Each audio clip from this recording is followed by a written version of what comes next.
Forward to you should be good to go. Excellent, thank you. So welcome everybody, Happy New Year. Get started with our meeting with roll call. Commissioner Seward, present. Commissioner Scott, present. Commissioner Levitt, present. Commissioner Matheny, present. Cleveland Horton, Executive Director, present. Nicolette Young, Assistant Director, present. Candace Gray, Director of Education and Outreach, present. Spencer Dove, Assistant to the Executive Director, present. Now Investigator Supervisor. Great. And it looks like we have Brenda, is it Kashuva joining us? Kasuva. Kasuva, my apologies. Would you like to introduce yourself? Sure. Just Brenda Kasuva. I'm a real estate educator. I love the topic of fair housing. And selfishly, I'm looking forward to the mediation training that you have coming up. Wonderful. We very much appreciate you joining us today. Thank you. So the next thing on the agenda is We have another visitor, Tyus Hall. Or... She's not a visitor, she's staff, so that's. Oh, okay. Thais, sorry. No problem at all. Thais, can you introduce yourself so everyone knows who you are? Thais Hall, I'm the admin assistant here. Great. Thank you for joining us. It's wonderful to have you. So for the chairperson's report, I just wanted to let everybody know, obviously we're in a new year. We're entering into a new legislative cycle. So we have a lot of work coming up, I'm sure, that I am very much looking forward to everybody participating in our legislative meetings, making sure that we're fulfilling our roles there. And then I'd also like to sort of make sure that as we move into this process and move through this process this year and coming out of it, that we are thinking about our priorities that we identified, and that we are also thinking about those gap identification for those priorities and those things that are important. So I just want to make sure that we're framing ourselves in a way that's thoughtful as we move through this process and we see what comes up before the legislation and before our governor. Does anybody have any questions? I normally do a check-in. I'm hoping that we're so early in the new year that everybody is still riding holiday bliss. So unless everybody or somebody needs a check-in, we can just move forward with the meeting if that's okay. Sounds good to me. Excellent. Then I will turn it over, Cleveland, to you for your and staff reports. No problem. Good morning, everybody. As Madam Chair indicated, I'm also hopeful that everyone is off to a new year. I started my new year kind of under the weather. I'm trying to figure out where I got it from. I think I got it from somebody in here. I won't say any names though. But I am happy to be with you all today. My report's kind of going to be brief. Really, I just want to thank the staff. I know this has been, we've kind of been going through this transitional period for quite some time now. We are excited that we have Yolanda coming on board next week. There's probably nobody more excited than myself. But I really just wanted to highlight and lift up the great work that staff has done during this transitional time. So there have been multiple people who have had to wear multiple hats, and everyone has done so graciously, and I do appreciate it. I want to give a special shout out to Spencer, and I am truly excited and grateful for the opportunity to partner up with him again. He has been a godsend since his return, in terms of helping me navigate through the significant workload that we have currently. So I just wanted to show my gratitude towards Spencer and the work that he's done thus far in returning to the commission. Also want to just highlight the great work that our education and outreach team has done. You know, we kind of internally always joke that I have these 3:00 a.m. ideas. And they are kind of forced to turn those ideas into reality. And each and every time when I have these conversations with Candace, she comes in with her little notepad, right? And her team hits the ground running. So I really do appreciate all the work that our E&O team has done to really increase our awareness within the community, within our partners. So I do appreciate the great work that they've done. Nicolette and her team with making sure that we have the human resources that we need to do the work that we need to do. Thais and Brittany really coming on board and kind of really making sure that they get the work done so that we can so that the entire agency can continue to move forward. I do appreciate that. So, and of course, all of our investigative and intake staff that continue to really shine at all times, right? So they kind of set the bar, I believe, for all the other units because they're always doing more with less, but they continue to hit the bar each and every time. So I appreciate really from a top down, from a staffing standpoint, everything that we've done as an agency over the last 6 to 12 months to really put us in a different light. And we'll continue to do great things as we continue to move forward. But I really just wanted to highlight that. And as well, I don't want to leave out the commissioners. I know that you all have reached out at different times, really to ensure that you all are doing everything that you all can do to move us forward as an agency as well. And I truly do appreciate it. So I just wanted to really start the year off with a little bit of gratitude, right? I think that gratitude goes a long way.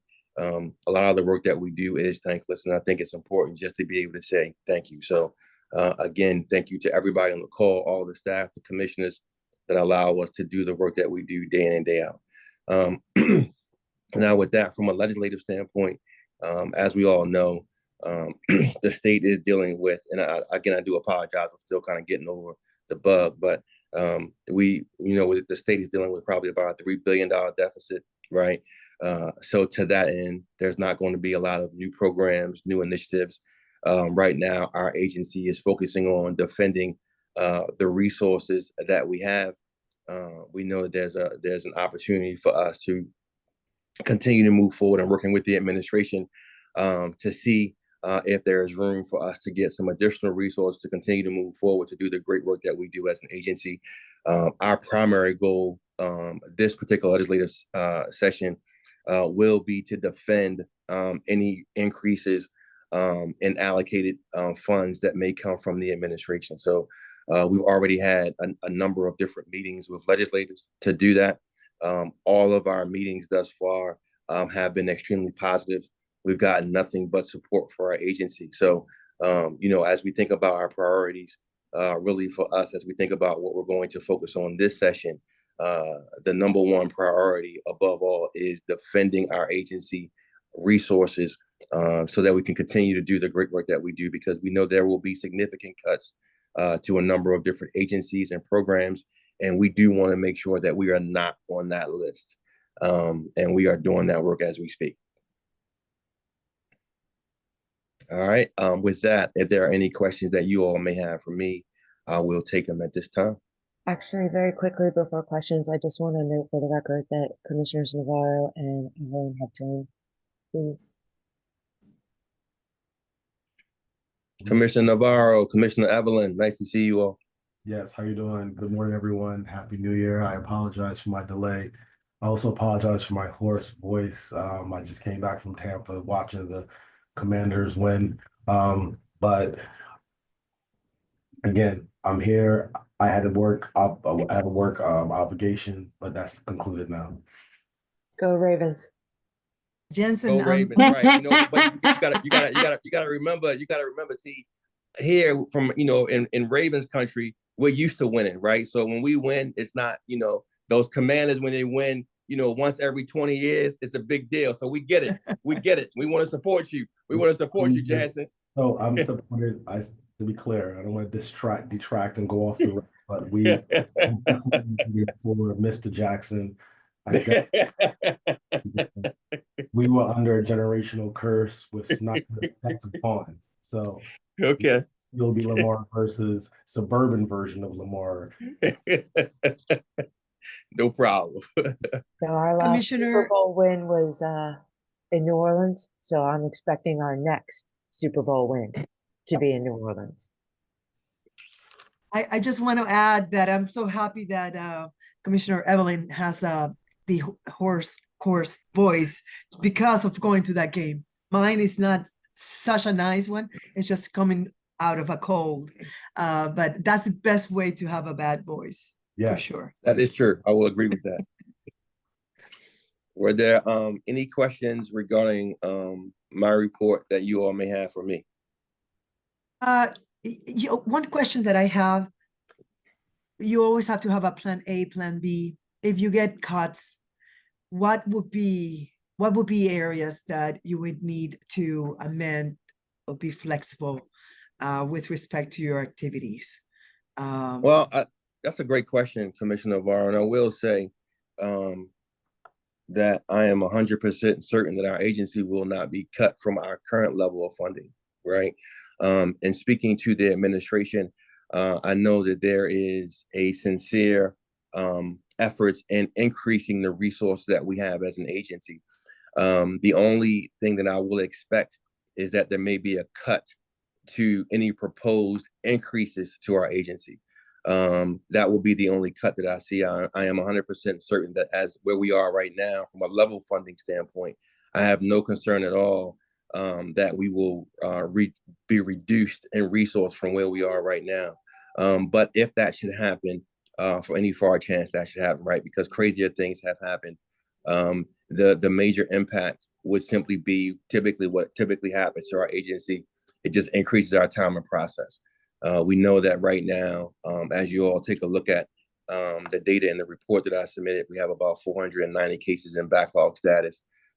So that number would continue to balloon just based off of our resources if we have a further reduction in workforce. So, but again, I am 100% certain that that will not happen moving forward. I do expect that there will be some increase in our resources. To what level? Obviously, that will yet to be seen. But in all the conversations that I've had with the administration, it does seem extremely positive that will be an attempt to increase our resources, especially with the impending federal administration change that's coming in January 20th. I definitely expect that there will be some increase in resources to us on the state level to ensure that we're able to continue to protect the citizens of our great state. Thank you for that positive outlook and to have in your mind what to do in the event of any changes. Thanks. We got you covered. We got it covered. Mr. Horton, quick question. Yes. I don't know if you touched on it earlier, but you talked to, obviously, with the deficit, there probably won't be any new efforts. Were there any particular new efforts that you guys had highlighted that we have to somehow table? I think so. That's another great question, Commissioner. I think, remember the conversation that we had as a group, talk about our priorities. I think quite naturally, all of those priorities right now are going to get tabled. And I say that only because with all of those priorities comes with a fiscal tag to those priorities. And because of the deficit, anything with the fiscal tag is basically getting thrown out, right? So our goal really this legislative session is to support the need for additional resources. And then once we get those resources, I'd like to be able to kind of sit down with the commissioners and then identify our priorities moving forward for next session, right? And what we'll be able to do with those additional resources. But just based off of what I think we identified, I think it was like 3 or 4 priorities when we had our conversation. Those priorities right now are kind of taking a backseat to the impending priority, which I'm saying is probably priority number 1, which is defending our agency to make sure that we're able to defend the need for additional resources and kind of defend the governor's allowance for those additional resources is going to be our priority. And then from there, we can work on those other priorities for next session that we've already identified. Thank you. No problem. Any other questions? One of the things that I did fail to mention, I do apologize. We are part of the administration's working group. We are leading, in part, leading this work group amongst all state agencies, dealing with what is going to be potential outcomes of the federal administration change, right? So we have been one of the lead agencies tasked with identifying activities, policy changes, and things of that nature, which I think, again, has placed our agency on the forefront to get some additional resources. So it's a great thing. So we actually have another meeting scheduled today. I know the administration is working kind of aggressively to put things in place to make sure that the civil rights of Marylanders continues to be protected, which is why I'm saying I'm almost 100% positive that there'll be no reduction in our current resources. And I do expect some increase in our resources. So again, we do appreciate the ability to have a seat at this table to engage other state agencies in these conversations and to build more partnerships with other state agencies. But I'll update you all as those conversations continue to materialize. And I'd just like to caution, especially now that the courts have vacated the 2024 regs, that we should be keeping an eye on whether or not Bostock is going to stand. Because at the core of it, it was the definition of sex-based discrimination. So this court obviously does not concur with the previously established standard, if you will, in Bostock. So I would just make sure that stays on the radar simply because we've already seen a rejection of that definition. Yep. If there are no more questions from me, I will pass the baton to Nicolette. Nicolette, you're on mute. Or at least I can't hear you. Maybe it's just me. I can't. Nope.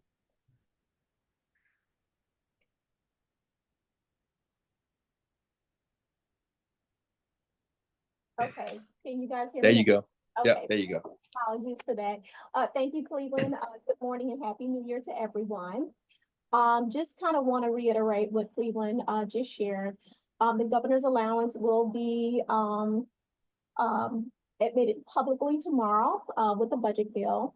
And so we do anticipate that whatever enhancements as well as any information that you guys need to be made aware of, we will share that with you before the end of the week. So we'll be sending that out to you.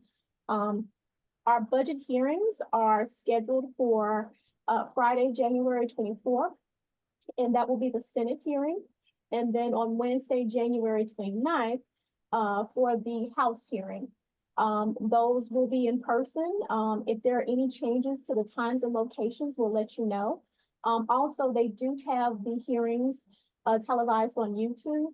So we can also share the links with you so you can be able to actually view the meetings yourself. We currently have 2 vacancies. The office secretary position has been accepted by Vanessa Vega, and she starts next Wednesday. And then we have the contractual civil rights officer recruitment that's currently underway. And that deadline to apply is January 22nd. And I did send a link to all of you last week with the information for that recruitment. And please feel free to forward that over to your contacts. As far as our year-to-date expenses through December 31st, we've expended 50.7% of the agency's budget. We are on tap to do our projections, and we'll be working with the Department of Budget and Management to cover any deficiencies that we may anticipate going into this current fiscal year. And I'm happy to answer any questions that you may have at this time.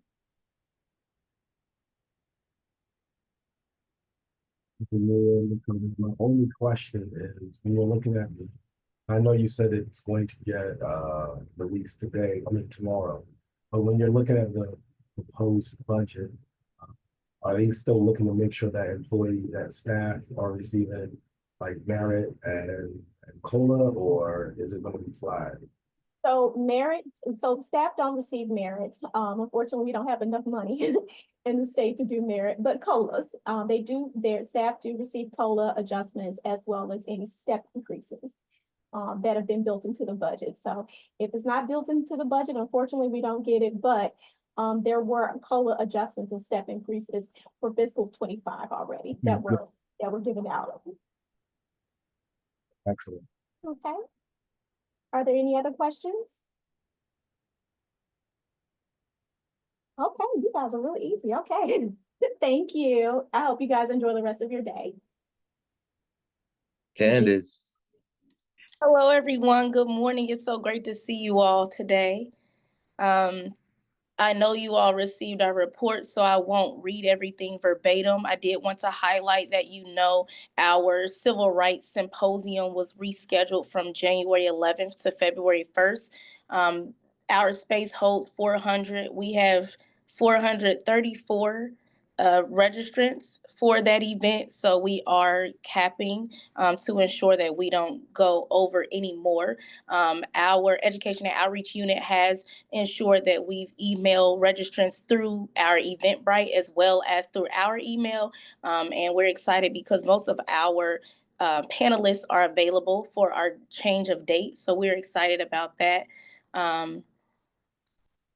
The Maryland Equity and Inclusion Leadership Program does begin September 2025. So I've been meeting with UBALT, and I'm going to submit the curriculum that our unit created today. So we are finalizing everything with MILP so that we can get that started, get a new cohort. So we are confident that we will have a plethora of individuals that will apply so that we can select our 40 individuals that are allotted for the course. And I don't think we have any other updates at this moment. Again, as you know, in our report, we are continuously providing trainings for organizations. Our team is facilitating a sexual orientation and gender identity training right now as we speak. So we're continuously ensuring that everyone is being helped with receiving trainings. And those are our updates. Let me know if you have any questions at this time, please. Just wanted to highlight again and thanks for that report, Candace. For everybody, if you all can attend the Protecting Civil Rights During Challenging Times symposium that we have for February the 1st, I think it really will be a very informative and thought-provoking conversation. We do have a number of esteemed panelists that will be a part of this event. We are having it at Howard Community College again on February the 1st. So if you all can attend, please reach out to Candace because as of right now, our registration, as she indicated, is closed. But if you all would like to attend, please let Candace know so she can put you on the list to attend. And again, I think as Candace indicated, we already have a little over 400 people registered for this event. So we are going to pack out Howard Community College on February the 1st. And we love to see you all there on February the 1st. Will do, and thank you. And that's the reschedule because of the snow event. Correct. Correct. Gotcha. Well, expected snow event, right? You know how the weather goes here, right? Fair, absolutely fair. So appreciate it. Yes. And that's it because Glendora is away on vacation right now. So make sure you all give her a hard time next month during the commission meeting. But she's taking a well-deserved vacation right now. So that will conclude the staff reports. Okay. I just wanted to very quickly, I do have to jump off in just a minute. Remind everybody about the legislative calls. And I know it's on our notes for the MCCR legislative process, but are we having a call this Thursday? That is entirely up to the commissioners and something I was going to kind of ask in the next section. I don't think there's a pressing need to have it this Thursday. There are only 3 bills that I flagged, and the earliest hearing is January 28th. So if we want to schedule our first meeting for next week, that should leave us plenty of time to do the reporting, testimony prep, what have you. But if the commissioners want to meet this Thursday, I can make it happen. I was also thinking of Glendora being on vacation, so that's why I was just inquiring too. I am comfortable with that. Is everybody else comfortable with that? I am. That works for me as well. Okay, Perfect. I think that should work out very well. Thank you, guys. And with apologies, as I said, I do have to step out. I have a conflict and I apologize for that profusely. Thank you everybody for your hard work and commitment. And I appreciate you all, and I will see you next week on the legislative call. All right, Stephanie. Have a good one. Take care. Thank you. All right, Executive Director, I think we're at old business. Yep. So I guess the floor is with you, or is it someone else that's going to be doing the presentation around the legislative session? Yeah, Spencer is going to take us through this part of the agenda. So Spencer, the floor is yours. All right, thank you. So the legislative process package is then kind of combined into one to include your contact list for your county delegations. Let me know if you have any issues navigating the document, but you'll see the legislative process document itself is the same as last year, more or less. So kind of working backwards, starting on page 4 of the PDF that I sent over, going into page 3. I will send a calendar recurrence for our first call next Thursday, not this Thursday, at 8:30 a.m. We'll meet virtually by Zoom. And the day prior, staff will, by 3 p.m., submit a list of bills to the chair to confirm what we will be discussing on Thursday morning's call. And staff will, of course, have all the summaries and recommended positions available by then. We will prioritize those bills that have hearings coming up where there is a timeliness aspect to it. But if we have room in our schedule, we can always add onto the agenda other bills just to more or less get them out of the way. Now, staff, I do a review every Monday of all of the bills and then another one on Tuesday to identify those bills that directly impact Title 20 and then our other areas of enforcement in Title 19, finance and procurement, as well as the health general article, just to make sure that we are weighing in, or at very least monitoring, those bills that will have a direct impact on what MCCR does on a daily basis.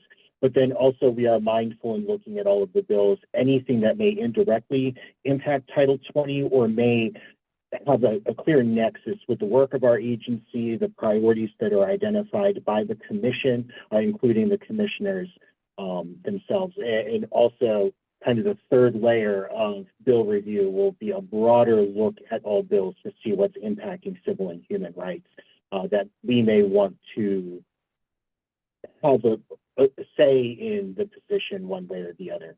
Of course, if any commissioners see any bills come across their screens or their phones that they want to add to the agenda, please do send that over to Glendora and copy me so that way we can pull it and add it to the agenda and make sure that there's a summary. And that way, too, from a staff perspective, if there are any potential concerns or things that we may want to flag for a walkthrough, then we can do that during the call.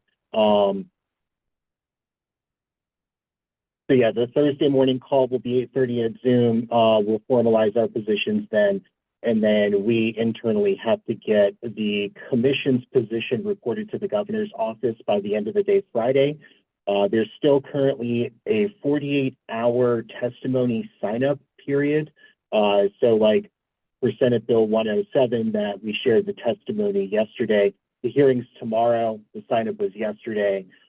So we have to submit our testimony, and if there's going to be any oral testimony that MCCR provides, we have to be sure to get it in during that window too, due to the demands down in Annapolis. We are very limited on our ability to add somebody in after that window closes. The committees generally frown on it and will decline those requests unless something were to come in from the sponsor or there was a pressing need.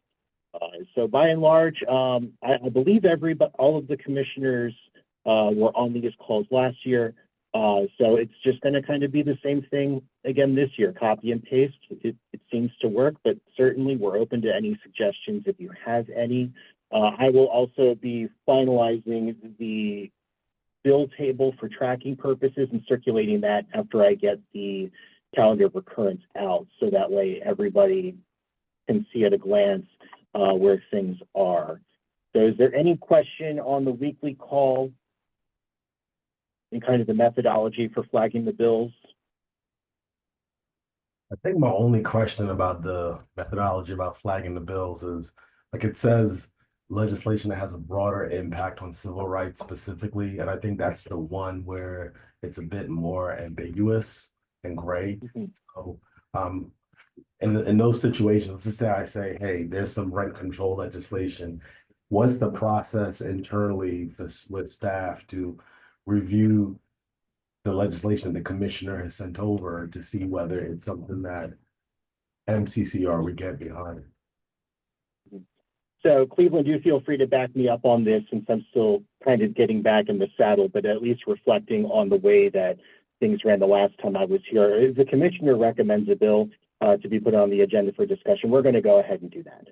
We're going to go ahead and prepare the summary, and we're going to let the commissioners have that conversation. Really, from a staff perspective, I don't know if we would necessarily weigh in because, of course, commissioner courtesy. We want to give you the floor to discuss taking a position on those bills that you flag as priorities for the agency. But if there is, like, by way of statutory construction, a real pressing concern, or say a bill that is flagged for discussion runs counter to another bill that the commission has supported, we want to make sure that the commissioners are aware of that, because you as a body have always aimed to be consistent and be really passionate about those things that you support. We want to make sure that all of those things are on the floor for consideration. Yeah. So, and I'll add, once you learn how to ride a bike, Spencer, you always know how to ride the bike, right? So, you did a great job explaining that. So I'll just add to that.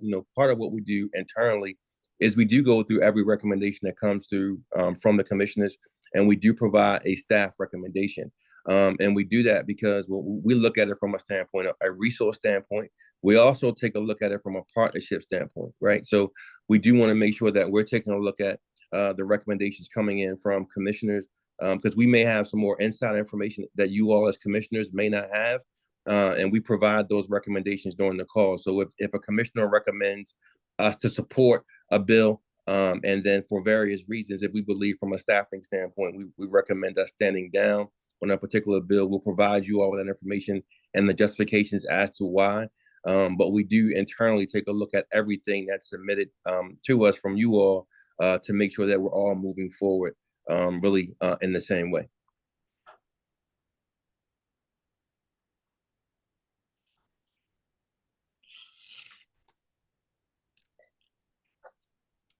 Spencer, did you Any have other questions on the process or anything before moving on to the next component? We're pretty much at the end of what I wanted to make sure I shared with you, but okay. Seeing none. So you'll see. I just real quick, Spencer, too. I just wanted to add to Jan's and Commissioner Evelyn's question too. And when we think about like moving forward with legislation, I know a lot of times we've been kind of focused a lot around legislation that's impacting our agency directly.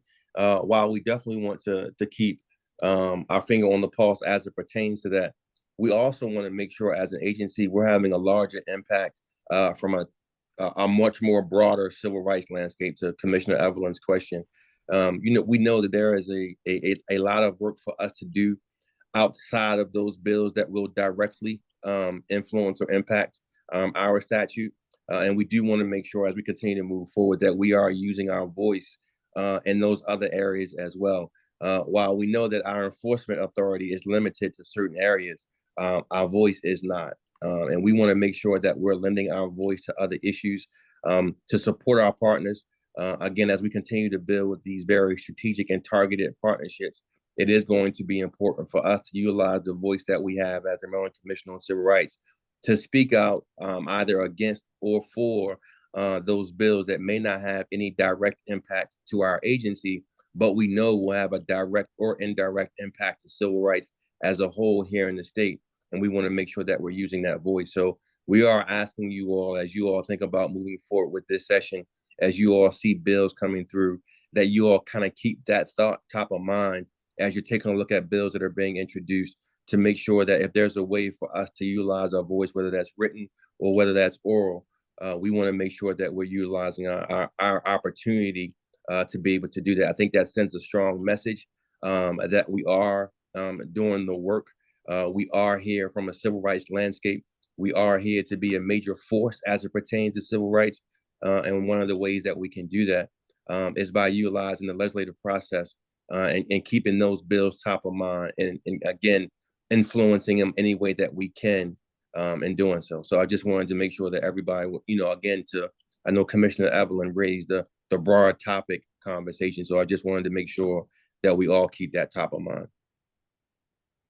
And I guess so the only before I won't answer any more questions, but the one thing I'll ask that I guess staff do for the commission is, especially as you're continuing to amplify your profile, we have the delegate list.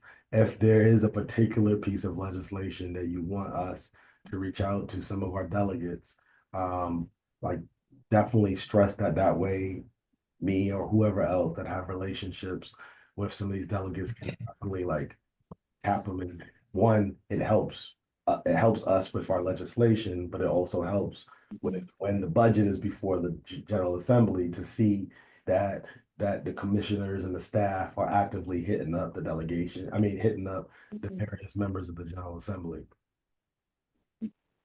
And there was one thing I heard for many years when I did work down in Annapolis that always rang true. It's a lot harder to say no and cut a budget when you can see the other person, when you know who they are, when they're standing in front of you. It's harder to say no face to face. So building those relationships are going to be incredibly important, not just from a preservation perspective, but from a progress perspective.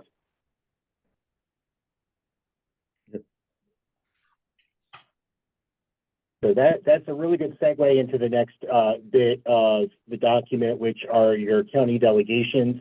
I have hyperlinked the Senate and the House delegation back to the General Assembly page. I do encourage you to go and play around with the website. It is pretty easy to use once you figure out how it works. But you'll see, like in Baltimore County and Baltimore City, there are currently vacancies for Senate seats for the districts.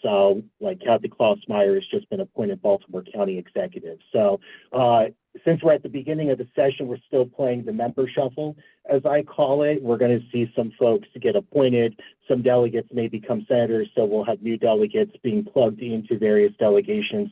Just try to keep your finger on the pulse. I've given the phone number and the email for each of the members, but for the committee rosters, which follow the delegation list, I'll tell you right now, the Senate Judicial Proceedings Committee, which is our primary policy committee that we report to in the Senate, that roster became obsolete right after I sent this document because they changed the appointments that were on there. For example, Senator Shanika Henson was placed on the committee. So there are a little updates here and there that we'll need to do to keep you apprised, but everything is hyperlinked. And again, if you go around, you play with the site, you should be able to pick up how it works pretty well. And going back to what Commissioner Evelyn said, I think it's a two-way street. If there's any legislation we, as the commission staff, think that the commissioner should be out there kind of hitting the pavement on, we'll let you know, but also let us know if there's a piece of legislation that you're passionate about, so that way we can help to prepare the talking points, we can assemble the data like we would do, make sure that we're sharing the testimony with you, and we can help to identify strategic targeting to really make sure that we're getting the most that we can for our advocacy on trying to move bills forward. Because a lot of the work really does happen at the committee level, and a lot of the benefit that we have as a smaller agency is very strong connections with many committee members, including leadership. And so we want to definitely plug you in and make those inroads. And then if you know somebody that we don't necessarily know as well, we welcome that opportunity for you to establish those relationships with us, so that way we can make sure that we're just doing the good work of the commission at the end of the day. So I think that's really it for this presentation. Does anybody have any questions? I've definitely asked all my questions, so I'll yield the floor to anyone else.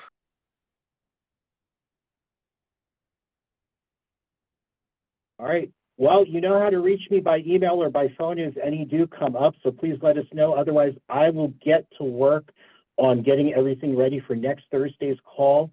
Also, I did want to flag in the meantime, I believe I forgot to share with you, our annual report has been published and was sent to the Governor and General Assembly. I'm going to send you a copy of that electronically if I have not done so already. And I just really encourage you to take a moment to read through it, because a lot of those data points are what Cleveland has relied on and leadership is relying on when making the case for hold the line on our budget, definitely give us more resources if the opportunity presents itself. But we need help. We have a lot of work that we're trying to do here at the commission. We're not going to be able to clear this backlog unless we get the resources to support this work. Thank you so much for that. I don't know if there's any old business. There's none on my part. Is there any old business on the part of the staff or the commission? Nicolette's like, no. None on the staff end. Nicolette's like, I need to get to lunch. With that being said, Before you do the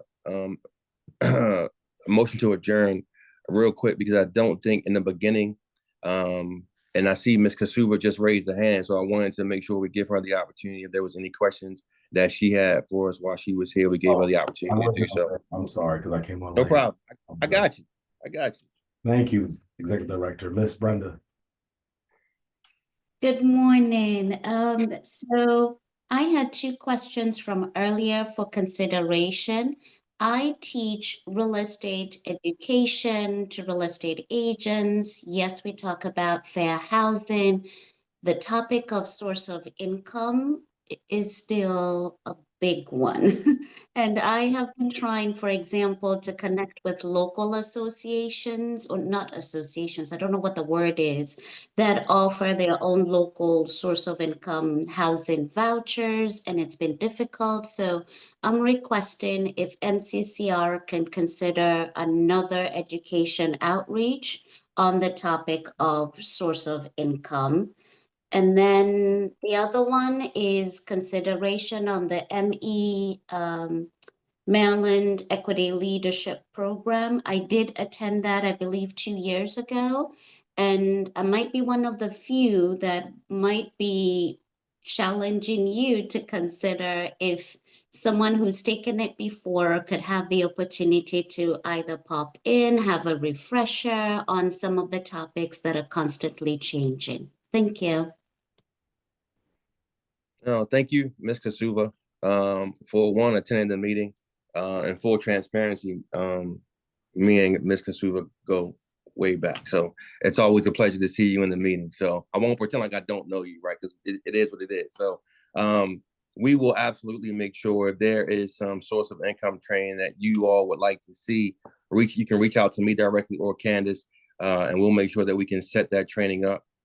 We are more than happy to provide whatever training you all need from a source of income standpoint. And the same thing with the MILT program. Obviously, Candace will be the direct contact for that. So I would urge you to reach out to Candace. If you don't have her email, it's Candace, CANDICE.Gray, GRAY. It's in the chat, right? So you can feel free to reach out to Candace, and she can make sure she sets both of those things up for you as soon as possible. Yes, please. I look forward to hearing from you. Thank you.